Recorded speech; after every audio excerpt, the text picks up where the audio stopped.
کر دیا، عالم خلق کے اندر اس کو بند کر دیا۔ اللہ فرماتا ہے اسی عالم خلق کے پیچھے میرا امر کام کر رہا ہے، میرا تعلق اس کائنات کے ساتھ قائم ہے۔ الا لہ الخلق والامر وہو یدبر الامر ویدبر الامر، فرمایا کہ اور وہ اس امر کی وہ تدبیر فرما رہا ہے، وہ خود فرما رہا ہے۔ تدبیر اس کی یہی ہے کہ وہ پیدا بھی کیا، اس نے خلق میں لایا، اس کے بعد پھر اس کو چلا رہا ہے، پھر اس کی ہدایات آ رہی ہیں۔ دیکھیے نا سورہ اعلیٰ میں، سورہ اعلیٰ کے اسی 4 پروسیس بیان فرمائے تھے، اس کے بعد والے حصے میں یہ فرمایا، پہلے فرمایا الذی خلق فسوی، اس کو میں نے بیان کیا، اس کے بعد فرمایا والذی قدر فہدی۔ اس نے اتنا ہی نہیں کہ پیدا کیا، ہموار کیا، برابر کیا، چھوڑ دیا، نہیں، بلکہ والذی قدر فہدی، بلکہ اس کے بعد پہ اس نے ہر ایک کی نوع متعین کی، قدرہ، نوع بنا دی، انواع بنا دی، اسپیشیز بنا دی، یہ تقسیم کر، پھر اس کے بعد فہدی، پھر ان کو ڈائریکشن دی، چلایا، ہدایت کی، آگے ہکایا، بڑھایا، منزل دکھائی، سفر کرایا، تکمیل پہ پہنچایا۔ یہ ساری تفصیل صرف ایک لفظ کے اندر مکمل ہو جاتی ہے، اور وہ ہے رب العالمین۔ اس لیے وہ رب ہے، بس یہ وہاں سے لے کر یہاں تک کی پوری تفصیل ہے۔ ایک چیز کو پیدا کر کے عدم سے وجود میں لا کے چلاتا ہے، بڑھاتا ہے، اس کو اس کی منزل پہ پہنچاتا ہے، اس کے شباب پہ پہنچاتا ہے، اس کے عروج پہ پہنچاتا ہے، اس کے کمال پہ پہنچاتا ہے، اور جب یہ پورا سلسلہ مکمل ہو جاتا ہے تو وہ اسی چیز کو فرماتا ہے یہ سب اس لیے ہے کہ میں رب جو ہوں، جیسے تم بچے کو پالتے ہو نا، کما ربیانی صغیرہ، ماں باپ کے لیے بھی اسی لفظ سے نکال کے ربیانی صغیرہ، یعنی مجازی رب کا ہے، ماں باپ کو بھی مجازی رب کا ہے نا، تو ماں باپ مجازی رب ہیں، تو کیا کام ہے ماں باپ کا؟ ماں باپ جو ہیں، چاہے وہ انسانوں میں ہو یا غیر انسانی مخلوق ہو، وہ بچے کو پالتے ہیں، پرورش کرتے ہیں، اور اس کے پیروں پہ کھڑا کرتے ہیں، اسے کمال پہ پہنچاتے ہیں۔ تو یہ ہے ربوبیت کے معنی، یہ ہے کسی چیز کو اس کے نقطہ آغاز سے لے کے چلنا اور پھر نقطہ کمال پہ پہنچا دینا، درجہ بدرجہ، درجہ بدرجہ، جس کو عربی میں یوں کہتے ہیں۔ تمام مفسرین علماء نے یہ تعریف کی ہے، رب کے یہ معنی بیان کیے ہیں ربوبیت کے، کہ تبلیغ الشیء الی کمالہ شیئن فشیئن یا حالن فحالن بحسب استعداد الازلی، کسی چیز کو اس کے پہلے نقطے سے، ابتدا سے لے کے چلنا، تھوڑا تھوڑا کر کے، تھوڑا تھوڑا اس کو پھر کمال پہ پہنچا دینا، اس کی استعداد ازلی کے مطابق، یعنی جو اس کی کیپیسٹی ہے نا، نیچرل کیپیسٹی، اس کے اندر رکھتے ہو۔ ہر ایک کی ایک نیچرل کیپیسٹی ہے، تخلیق میں ہر ایک کی ایک کیپیسٹی ہے، اس کیپیسٹی کے اندر ہی وہ پروان چڑھے گا۔ مطلب یہ کہ آپ کسی بکری کے بچے کو شیر نہیں بنا سکتے، وہ بکری کے بچے کی کیپیسٹی یہی ہے کہ وہ بکری ہی بنے، اور شیر کو کسی کو پال کے آپ ہاتھی نہیں بنا سکتے، اس کی کیپیسٹی یہی ہے کہ وہ شیر ہی بنے۔ اسی طریقے سے کسی چھوٹے سے پھول کو بڑا کر کے آپ گلاب میں نہیں بدل سکتے، اور گلاب کو آپ سورج مکھی بھی نہیں بدل سکتے، کسی سیب کو آپ جو ہے وہ تربوز میں نہیں بدل سکتے، نہیں، وہ اس کی کیپیسٹی یہی ہے۔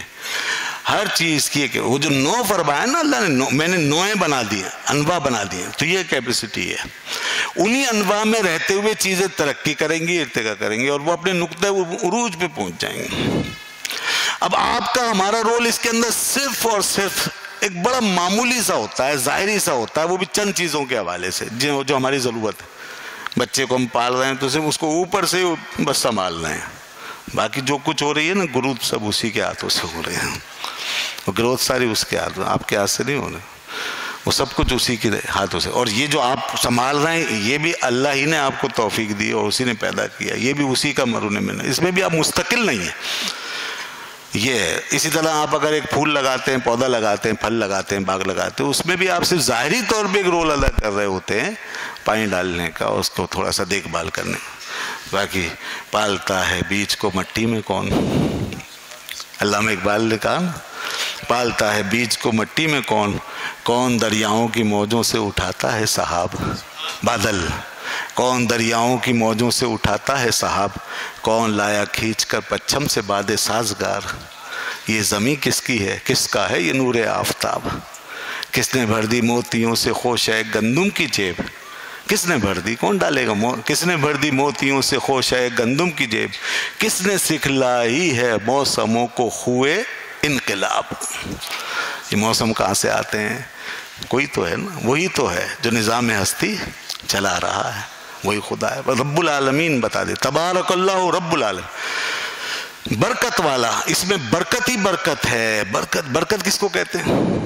دیکھیں نا کیا قرآن مجید کا اسٹینزا دیکھیں نا آپ، قرآن پاک کا ذرا انداز دیکھیں، الفاظ کی ذرا انتخاب دیکھیں، آیت کی ترتیب دیکھیں، ایک ایک لفظ جو ہے نا ڈیوائن سلیکٹڈ ہے نا، تو بس پھر بات ختم ہو گئی۔ کوئی شاعر سلیکٹ کرتا ہے تو ہم اس پہ اشش کرتے ہیں، کوئی ادیب سلیکٹ کر کے لاتا ہے جسے اللہ نے سلیکٹ کیا ہو، جس کے موتی بنا بنا کے پروئے ہوں۔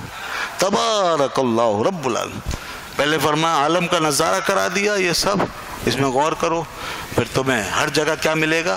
برکت کا رنگ ملے گا۔ برکت کس کو کہتے ہیں؟ برکت کہتے ہیں کسی چیز کا بڑھنا، زیادہ ہونا، 1 سے 2 ہونا، 2 سے 4 ہونا، 4 سے 8 ہونا، یہ بڑھنا ہے۔ تو کائنات گویا کہ ایک فلاورنگ کی حالت میں آپ کو نظر آ رہی ہے، ہر جگہ بڑھتی، نمو پاتی، آگے گروتھ پاتی، حرکت کرتی۔ علامہ اقبال نے تو یہاں تک کہا مجھے تو اتنا اس میں نمو اور حرکت نظر آ رہا ہے کہ مجھے تو کوئی چیز ساکن ہی نظر نہیں آ رہی۔ اور اقبال نے فلسفہ بیان کیا ہے، وہ ان کا اپنا نہیں ہے، وہ تو دنیا نے مانا ہے۔ کیا سکو محال ہے قدرت کے کارخانے میں، ثبات ایک تغیر کو ہے زمانے میں۔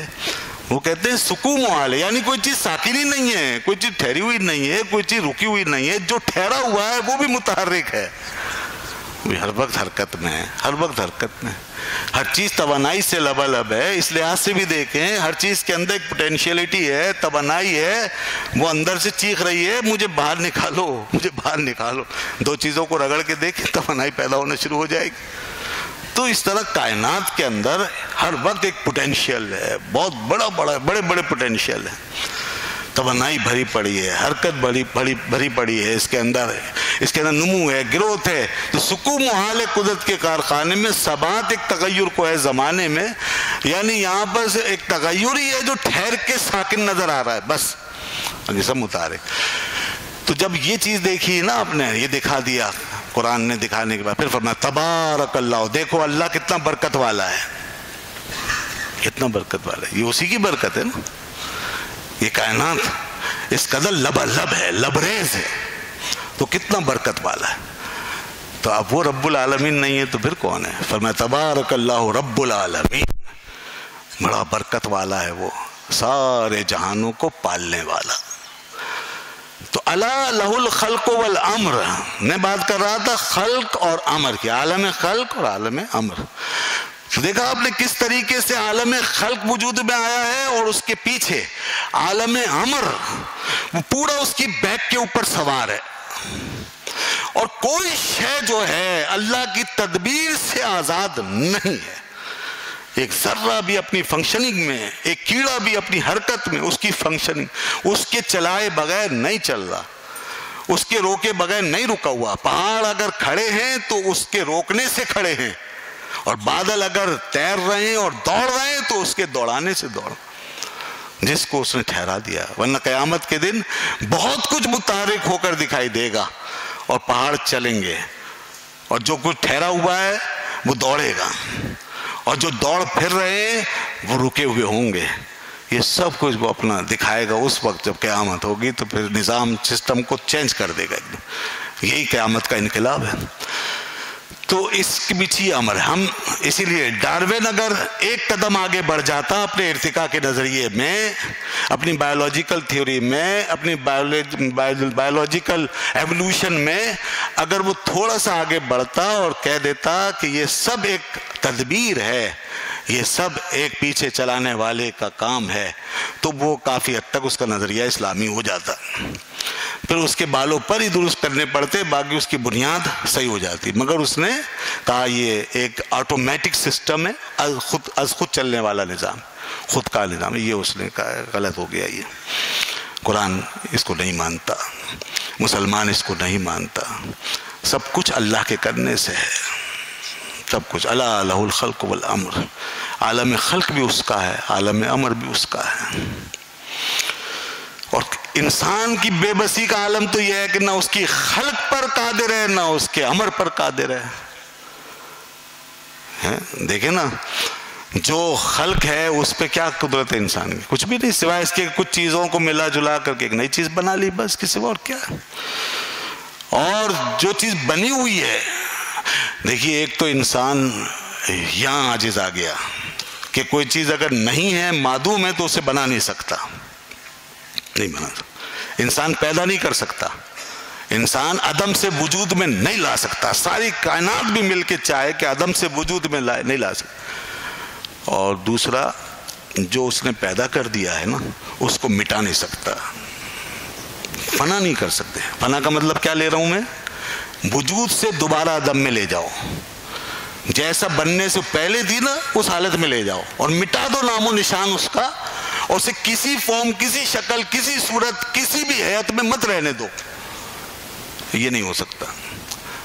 یہ توانائی ایک چیز ہے، یہ توانائی جو پیدا ہوتی ہے نا، یہ آپ اس کو ختم نہیں کر سکتے، اس سے جان نہیں چھوڑا سکتے. اگر یہ گلے پڑ جائے تو اس سے جان نہیں چھوڑا سکتے. اس کو استعمال میں لائیے اور یہ پھر اس کے بعد ایک دوسری شکل میں تبدیل ہو جاتی ہے. توانائی بدلتی رہتی ہے، اپنی جگہ بدلتی ہے، اپنا مرکز بدلتی ہے، اپنی منزلیں بدلتی ہے، ایک چیز سے دوسری چیز میں، ایک جسم سے دوسرے جسم میں یہ داخل ہوتی ہے.